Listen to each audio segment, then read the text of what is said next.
Kama tunavyofahamu ni kwamba yako maeneo mengi ambayo watu wanatoa huduma zao, lakini unapokuwa utoi huduma bora, maana yake hata wateja unawafukuza. Kwa hiyo mimi niwapongeze wenzetu ambao wamepata hizi tuzo na wale walioandaa, kwa sababu tunapowapa hizi tuzo inawasaidia kuonyesha kile ambacho wanakifanya kinafuatiliwa kwa karibu. Na mambo haya sio maneno.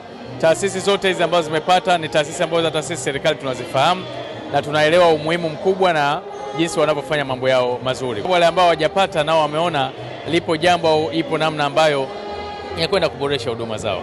Kwa siku ya leo tumekuja kupokea tuzo ya kuwa mshindi katika upande wa huduma kwa wateja katika sekta ya umma. Tumekuwa washindi wa kwanza. Kwa niaba ya bodi ya wakurugenzi, management ya shirika ikiongozwa na mkurugenzi wetu mtendaji Lazaro Twange na wafanyakazi wote wa shirika la umeme, nitumie fursa hii kuwashukuru sana waandaji wa tuzo hizi kwa kutambua mchango wa TANESCO katika eneo la huduma kwa wateja.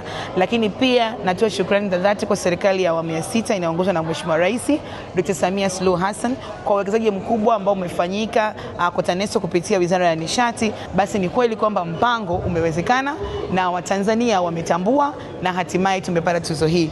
Kwa hiyo tuzo hii iende kuchochea kuongeza mwamko na ari ya kuendelea kufanya kazi kwa bidii na kuendelea kuwahudumia Watanzania, kuhakikisha kwamba wanapata huduma ya umeme ya uhakika na hatimaye tuendelee kushinda tuzo nyingine. Kwa kweli kama shirika la umeme tunajivunia sana kuwa taasisi ya umma pekee ambayo imeweza kushinda tuzo katika usiku wa leo kwenye upande wa huduma kwa wateja.